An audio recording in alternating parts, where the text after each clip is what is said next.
Hi, good evening, everybody. My name is Aradhya Vats. I am IPM 2015-20 graduate, and thank you so much for turning up. This is a very crucial time for you people, so you tuning into this webinar means a lot to me. Thank you again. And I have prepared a presentation that I'll be sharing now, and I really hope the quality of my content is better than the quality of my webcam. Sorry for the webcam, by the way. But so, without much ado, let's dive right in. And here we go.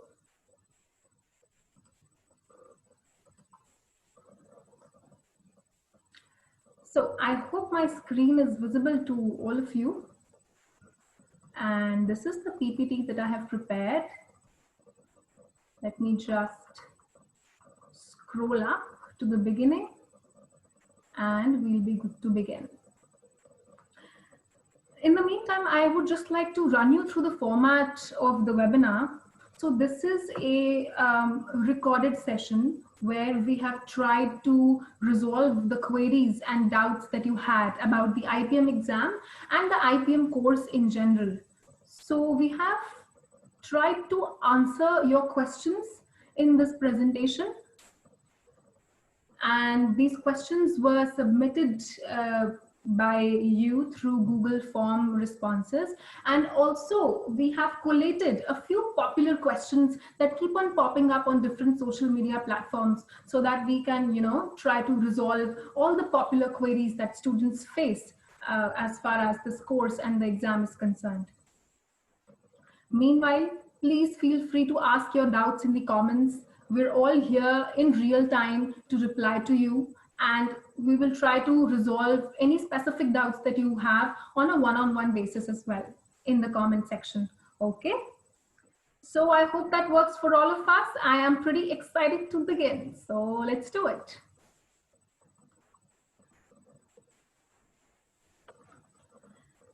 I believe you must have a fair idea about IPM. If not, I would encourage you to go and check the website of IIM Indore, where the curriculum of the course is given out in great detail.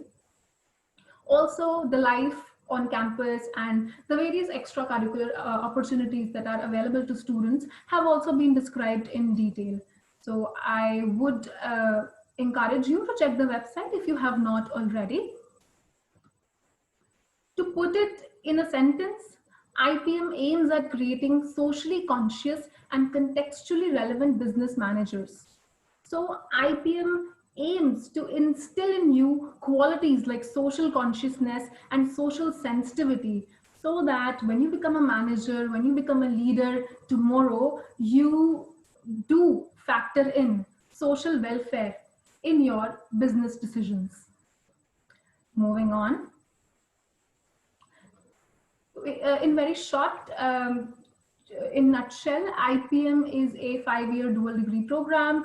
The 3 years award you the degree of bachelor's in foundations of management, and the ensuing 2 years give you the degree of MBA from IIM Indore. The 3 main pillars of IPM are economics, math and statistics, and humanities. This is true for the first 3 years. Here we're talking about the undergraduate years. After that, the curriculum is same as the normal MBA curriculum of IIM Indore. We have grouped your questions into 4 buckets. And so let's just start with the first bucket, which is IPM AT 2020.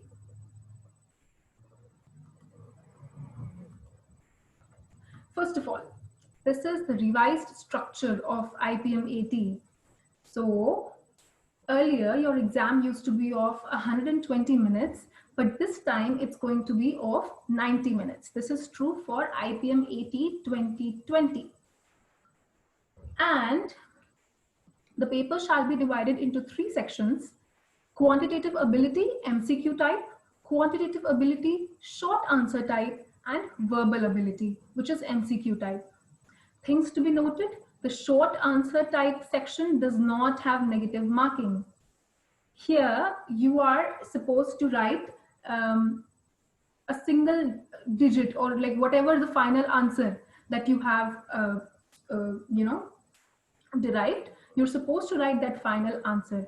Do not confuse short answer with any subjective answer, any text or description that you will have to write. No, there will be no text or description involved. It's going to be a quantitative question to test your quantitative ability, and the answer would be like a digit or two, whatever numeral it is. Okay, and the total duration for the exam is now 90 minutes. Yes, a lot of you asked questions about VAT and PI. Well, this time there is no VAT and PI, and it has been replaced by VBA, video-based assessment. This screenshot has been taken from the IIM Indore website, so it's coming from an official source. Let's just read it together once. Candidates shortlisted for the video-based assessment will be required to upload a self-recorded video file within a stipulated time period soon after the announcement of the aptitude test result.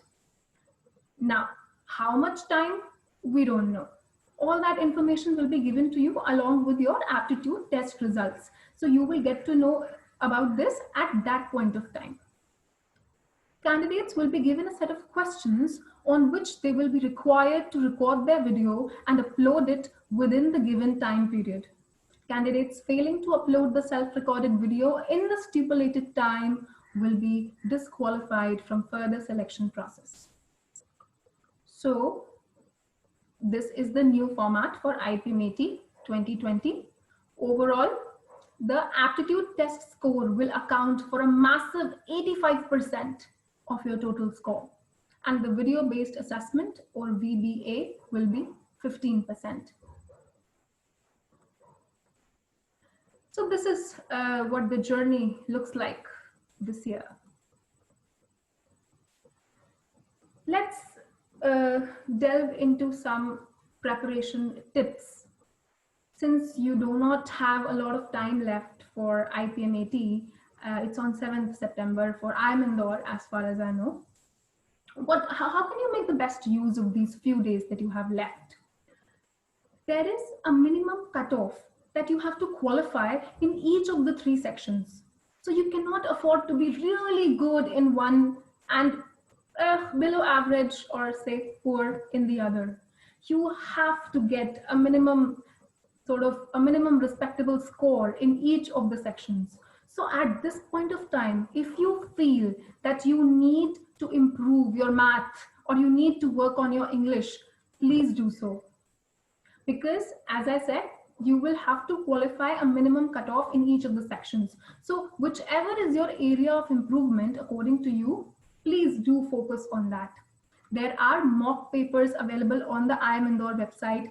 Please do check them out. And by solving the mock paper, maybe you could get an idea of where is the area of improvement for you, right? I hope that makes sense. Secondly, we can solve mock papers to build speed and accuracy, because IPM 80 has negative marking and the time is usually less for the participants. So there are chances of making mistakes. So practicing mock papers at this point of time would help you build speed and accuracy, and that would be greatly beneficial for you while you're giving the exam. How to tackle VBA, life often throws these curveballs, unprecedented situations that arise. Look around you. Look at the times we're living in right now. Coronavirus. Nobody had seen it coming and imagined that it could be so worse for everybody. So VBA, I know it's something new, but let's not panic, and let us see that what has VBA replaced. VBA has replaced the VAT and PI. What do the interviewers look for in a PI? They look for the attitude of the candidate and the depth of knowledge the candidate has. In my opinion, the VBA will also test you for these things. We are here making an educated guess that the questions in VBA would also test the knowledge that you have uh, in your favorite subjects and the depth of understanding that you have as far as your academic background, your hobbies, your interests are concerned, right? How much depth do you have? So I'll tell you my interview experience, what happened with me back in 2015. When I went in for the interview, they asked me what did I like, and I told them, sir, I like reading the newspaper. I and i had prepared for law. Actually, I had prepared for clat. So as soon as they heard I liked reading the newspaper, the immediate question was, what are the three main headlines which are doing the rounds these days? And immediately, like, I replied, sir, this, and they were happy. They said good. They were happy with the response time because I immediately knew what the answer was. Now, similarly, I had prepared for clat, for law, so they asked me questions related to civics and law. So you can imagine for yourself, right, that if you have an interest in something, if you are good at something, you will probably be grilled upon that. So VBA will probably test you for the same characteristics as an interview does: your confidence, your attitude, humility, and the depth of knowledge.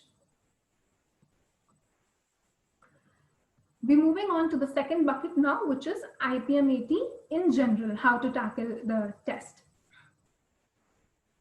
A few preparation tips. So we receive a lot of questions about people from different streams saying, oh, I'm from a commerce stream, I'm from a science stream, or I'm a non-math student. How can I tackle this exam? How will it pan out for me? So let me tell you this, that IPMAT is a tough exam, and especially the quantitative ability section is tough as far as my personal opinion goes. And also the general opinion is that the IPMAT, especially the quantitative section, is quite tough. So all of you, whether you're from PCM, commerce, math, non-math, math, all of you will have to ramp up your quantitative game. You will have to work extra hard to be able to fare well in that section. In my case, what I did, so I was average in math. I was not very good. So what I did was I prepared for the QA section from this book called R.S. Agarwal. It's a pretty famous book. People use it for all sorts of competitive exams preparation. So I used that book, and I also used guides that were available online. So you can just check out if there's any top rated guide on Amazon. I think it was Pearson's in my time, Pearson's publication. I don't know which one is it right now. So you can check out whichever good top rated guide that you can get so that you can solve mock papers and questions. That is there. And as far as English is concerned, board exam level preparation would be sufficient in my opinion. Also, I am from a science stream, and I did prepare for JEE in my school days. So I think that helped as far as the math is concerned in some way. So yeah, moving on. Preparation strategy, how to prepare. So I would suggest leave no stone unturned, give your best, give your 100%. By leaving no stone unturned, I mean, do not leave any subject, any topic behind. If you're not able to understand something, take help from others, but try to give your level best. In my case, I tried to do I tried to do more than what was required, so that I would be in a good stead when it came to solving the actual paper. So for English, I solved the Barron's book for SATs. So SATs actually have a very tough level of English. And also I was preparing for law, which also has a very tough level of English. So I tried to study more than what was required so that, I can take care of what I was asked during the exam. So this was my strategy. Another thing that I would like to talk to you would be about time management during the exam. So, in any exam, in general, what I believe is that there are three kinds of questions: easy, medium difficulty, and very difficult. Make sure you do not lose out on those easy questions. You know, we often see that the candidates who appear for the IPM exam, they find the paper a little lengthy, and sometimes they're not able to go through each and every question, and they leave some questions. So my suggestion to you would be, go through every question. There will be some very easy questions that you would be able to solve, say, in a glance, in a few seconds. You will look at the question and you will be like, okay, yeah, I can do this. Oh, I have seen this before. I kind of know the answer. So always capitalize on those questions. So go through the entire paper and try to spot such easy questions and solve them first. Then move on to the medium difficulty level questions and save the most difficult for the end. Do not go by the order of the questions in the paper. It might happen that the 10 most difficult questions in the paper are the first 10. So that might make you lose your morale, right? So let that not happen, and go through each and every question. If you are not sure about any question, feel free to leave it, because there's negative marking. But make sure that you do not leave a question because you have not even read it. That should not happen. My story, well, on popular demand, I was average in math, as I told you before. I took a drop. So all of you who've taken a drop, or who are all some of you might already be pursuing some course in another college. I don't think you are at any disadvantage as long as you have a justification. In my case, I had some medical issues and some other personal reasons as well.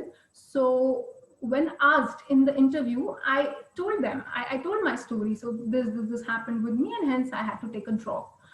In case they ask this to you in your video based assessment, you should be ready with a justification. Why have you taken a drop?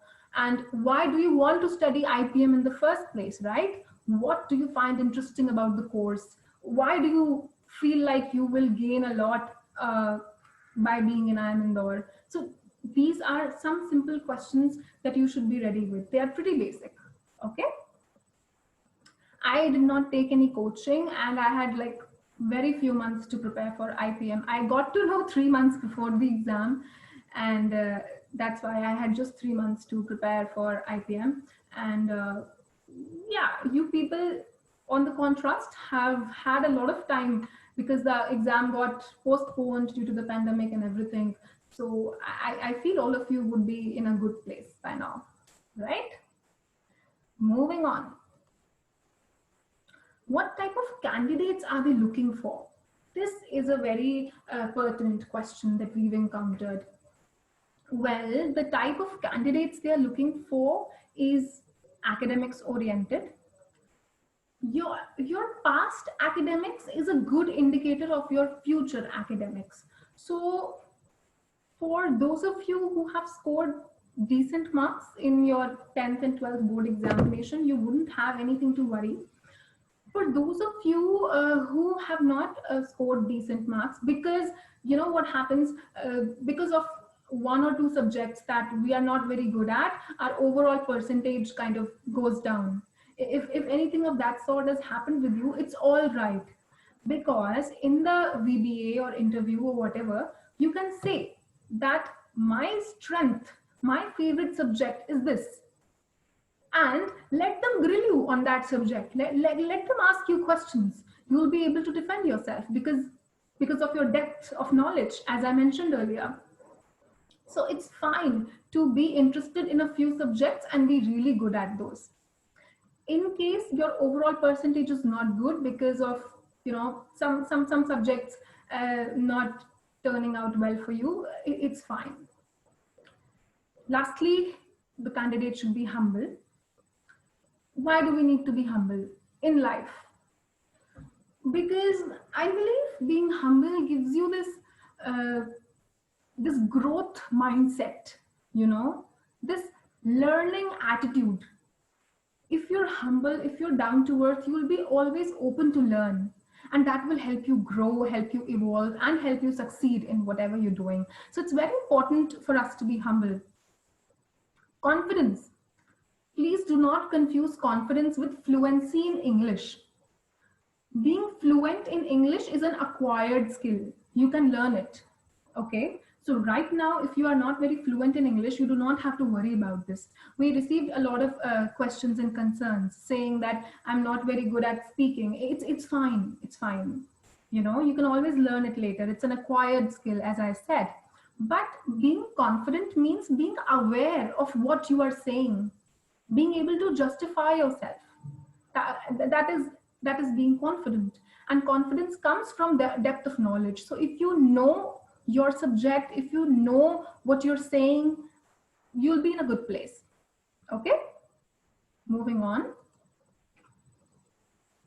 What qualities apart from good academics makes a student stand out from others? I will move this. Yeah,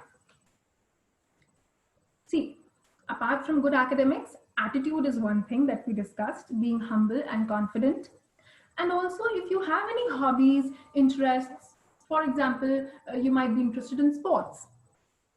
So if you say, if they ask you in your BBA or whatever, and you say that I'm good in sports, be ready with some justification as well, right? Why do you like sports? What lessons do you derive from sports that can be applied in your daily life, that can be applied in your career, that can help you as a leader, as a manager tomorrow? So what is it about sports that draws you towards it? So you have to be ready with such if such questions are asked, and hence you should mention only what you're really good at, what you really know in the interview.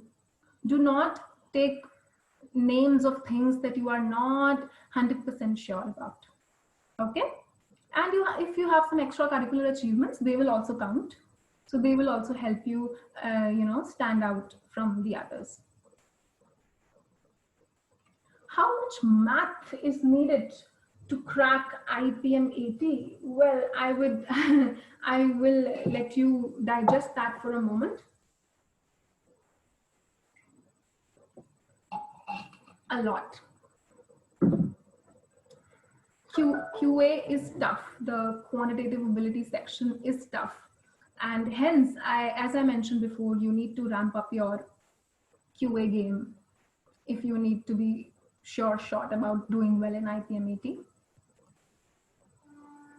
Aha. The elephant in the room, IPM versus engineering versus DU.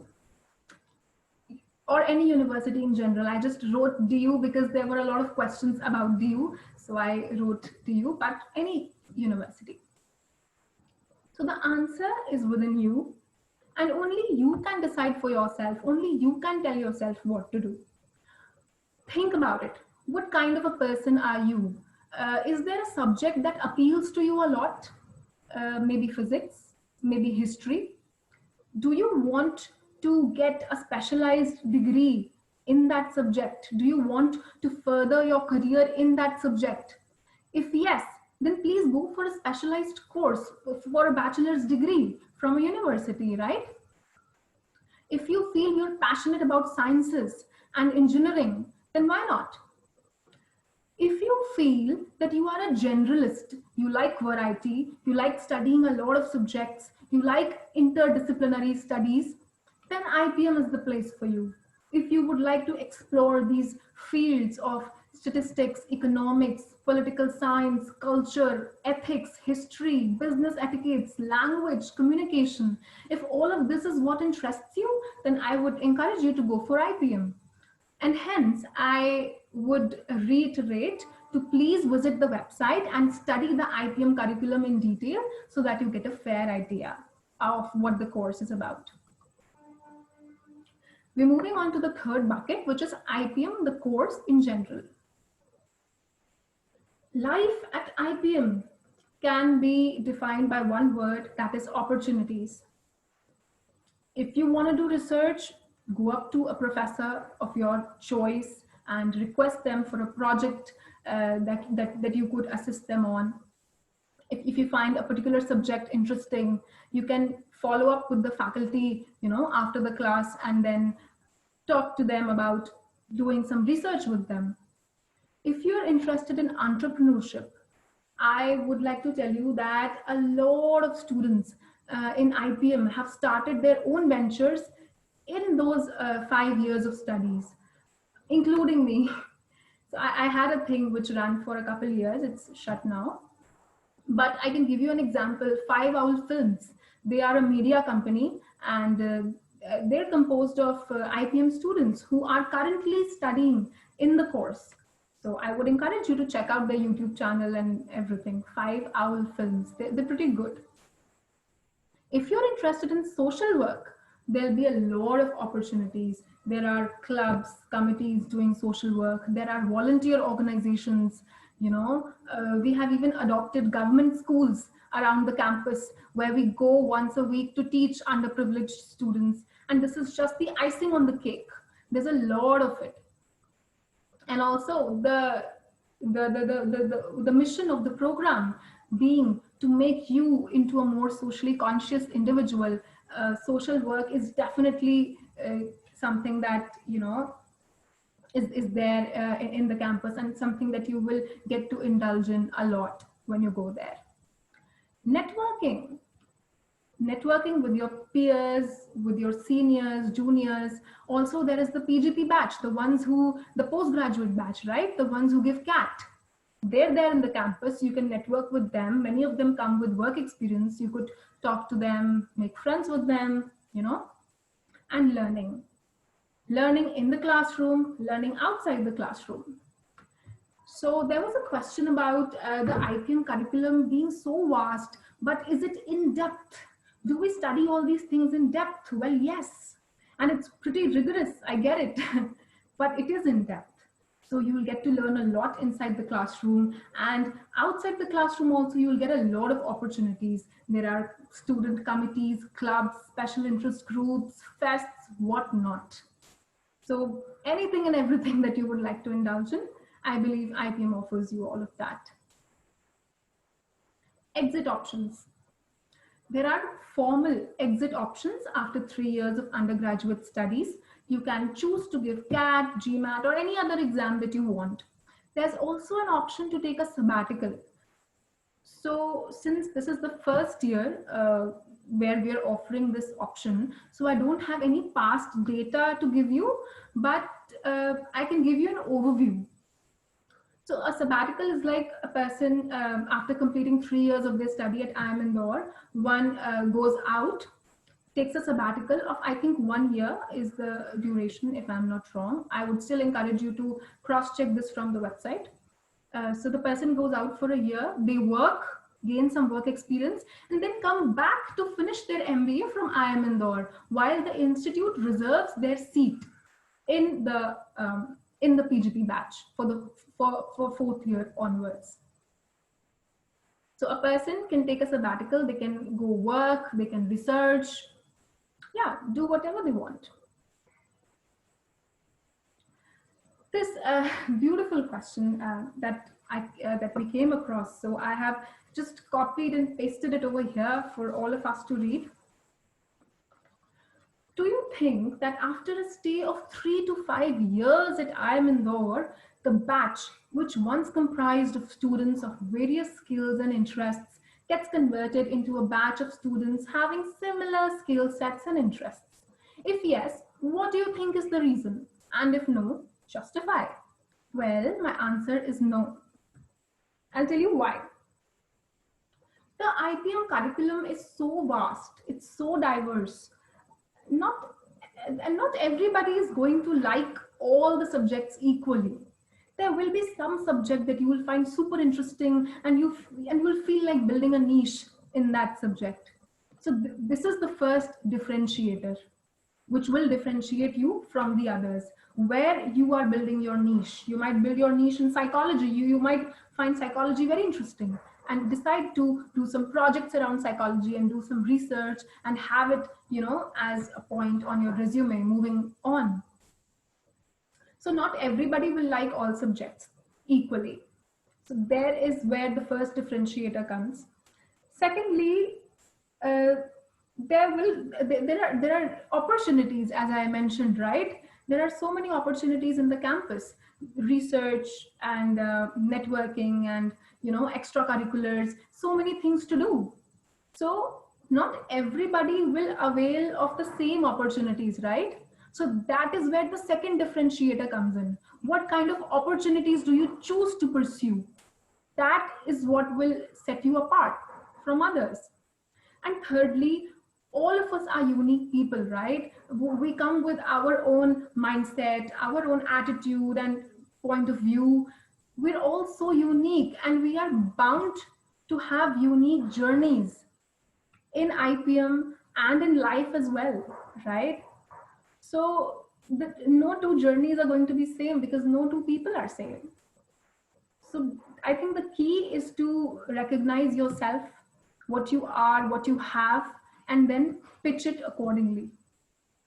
And I hope this justifies, I hope it satisfies you. Why do the first 3 years not have a course similarity to other colleges for undergrad? And how will it help us to have a competitive edge over other students? See, IPM is a very unique course. It's like the first of its kind in India when it began in 2011. And even today, it's the first of its kind. It's a very unique course. And the very definition of edge is uniqueness, right? If you're unique, if you're different, you automatically have an edge over others. So being in IPM automatically gives you this edge of being different and unique. And also the skills that you get, the skills that you acquire in the course are going to set you apart from others in an even larger sense. And I'm not just talking about hard skills like Python. No, I'm also talking about soft skills like social consciousness, like social sensitivity that gets inculcated in you here. That would also give you an edge over others, because look at the times we're living in. This is a pandemic and this is going to change businesses forever, right? Businesses are going to be more connected with their consumers now. They're going to be more empathetic and they will need more socially conscious managers. So this is the need of the hour. This is here to stay, right? So I believe IPM gives you a pretty good edge over other courses. And I do not mean to offend anybody, or I don't mean to downplay any other course that's there. I'm just giving my point of view. Financial aid. This was also one of the most asked questions. Well, I have tried to list down a few options here. First is mortgage-free loans by major banks. Even I have a student loan. Many of us here in IPM, in IIM Indore, whether it's IPM or PGP, many of us take loans. So it's all right. Loans are easily available. Secondly, there is need-based financial assistance by IIM Indore. So if your family income is less than 9 lakh per annum, you are eligible for this. And there are different brackets, different categories within NBFA. So if your family income is less than 1.5 lakh, then you get sort of 100% concession on tuition fees, something like that. I would encourage you to check this on the website so that you have the detailed breakup of the different concessions that are offered under different heads. Thirdly, there are various scholarships by state governments on the basis of merit, by reserved categories, and also by income level. And I say this because many people in my batch had availed of a lot of scholarships by their state governments.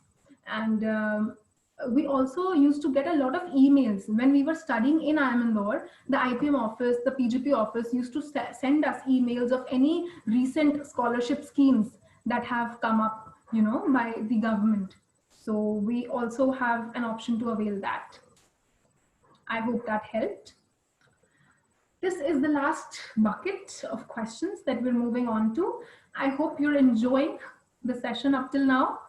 If you are, can you please drop a yes in the comment box? Please, YES.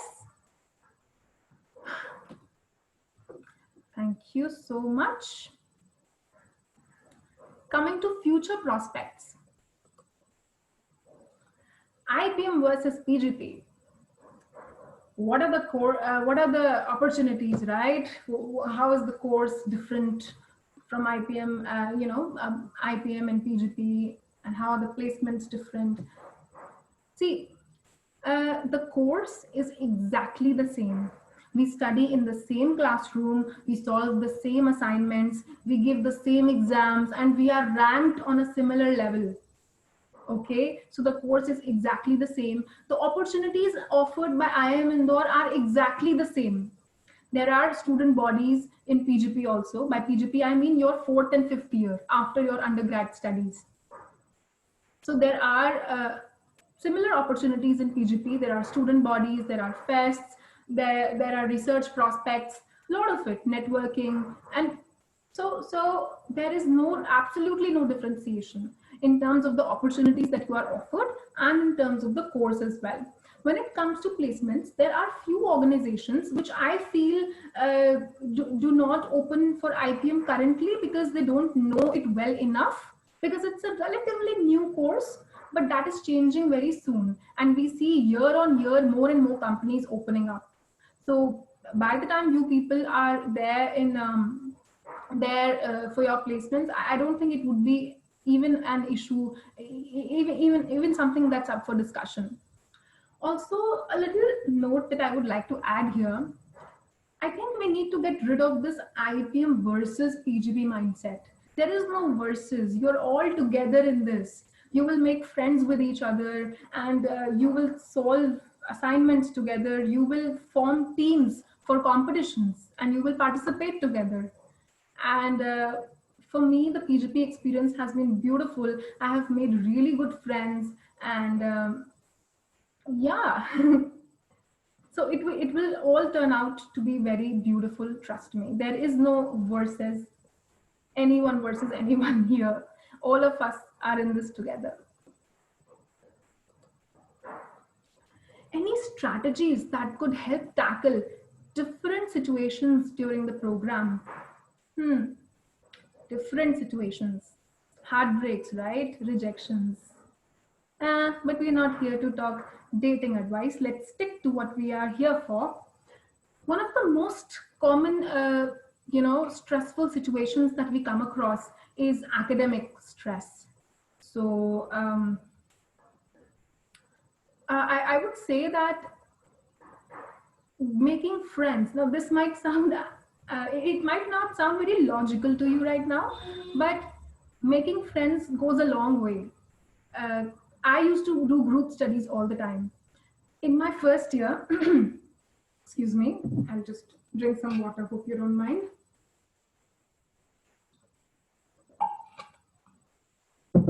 Yeah. In my first year, I used to study alone because I was habitual of studying alone, coming from school. I had always studied alone at home. So I had no concept of a group study in my head. But second year onwards, I actually met a lot of wonderful people and I started studying in groups and my grades improved like drastically. So friends is one thing that would help you tackle academic stress, and they will also help you tackle any other different situation that you face in the campus, because we're all away from our families, in a campus. So all we have around us is our friends and obviously the institute for guidance and support and our professors. Yeah, so there is a lot of opportunity for finding like-minded people, making friends, networking with people, and making meaningful connections, building long-term relationships. That would help you not just in IPM, but I think it will take you a long way. It will help you all your life. Anything only an IPM alumnus can make us aware about? Well, since I have gone through the whole process, the exam, the interview, and everything, I can say that it's okay to be nervous and not be perfect. I'll tell you something that happened with me. Towards the end of the interview, I was given a math puzzle to solve, a logical puzzle. And up till that point in the interview, it had all been subjective. I was talking, giving explanations. They had not given me anything to solve up till that point. When they gave that math puzzle, I was flustered because I told you I was weak in maths. Not weak, but average in maths. So I got nervous. What if I'm not able to solve this? I read the question and it seemed pretty easy. On any normal day, I would have solved it in 1 minute. But since I was nervous during the interview, I took a little longer. Maybe I took 2 minutes to solve that question. And I was so upset with myself that I was taking so much time to solve that question that I said it out loud. I said it in front of the interviewers. Sir, I'm sorry, I'm so slow. I'm doing this. It'll be done in a moment. I mean, I didn't have to say that. I didn't even have to show that. But it's fine. It's all right. It doesn't matter. It's very natural to be nervous, and nobody's asking you to be perfect. So just relax, be calm, be yourself, and all would be fine. On popular demand, we come to my IPM experience. Let me break my experience into 5 parts because 5 years. So I'll tell you what I did in each year. First year, settling in, that's it. I just settled in, tried to adjust to the place, and tried to look for friends to talk to. So the first year was all spent in getting a hang of the place and how things go about here. Then in my second year, I started a venture, Sweet and Spice. It was a food stall and most of my time, apart from classes, most of my time went there. So that was my highlight of the second year. In third year, I worked in fests. I worked for our sports fest, Ranbhoomi, and I was an event head in Athar, the cultural fest. So those are my highlights of the third year. Fourth year, I decided I will concentrate more on acads, give my best, and no fests, no ventures.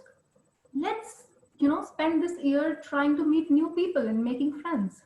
And that's what I did. I met a lot of wonderful PGP friends, and I also tried to deepen my friendship with my IPM batch.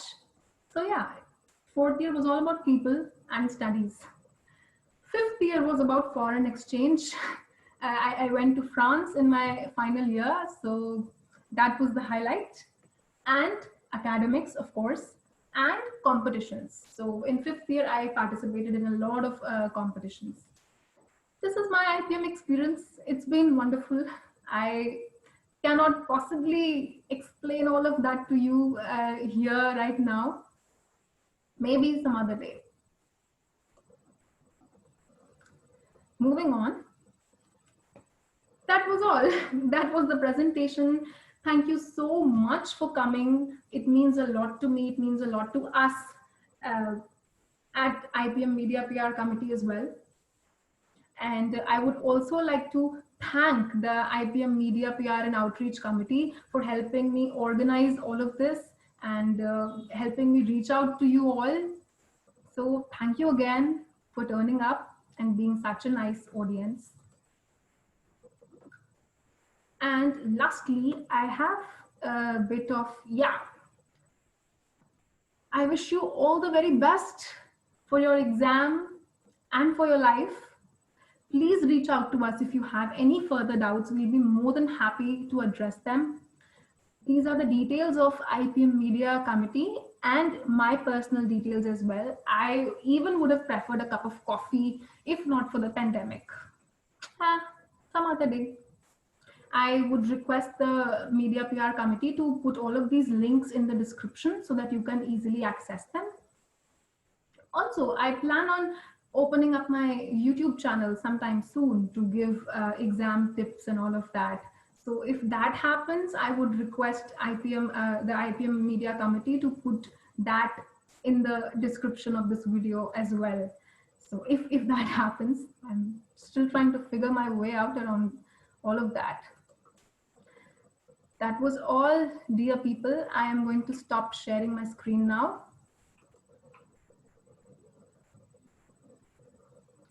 Yeah, thank you so much once again. Bye bye.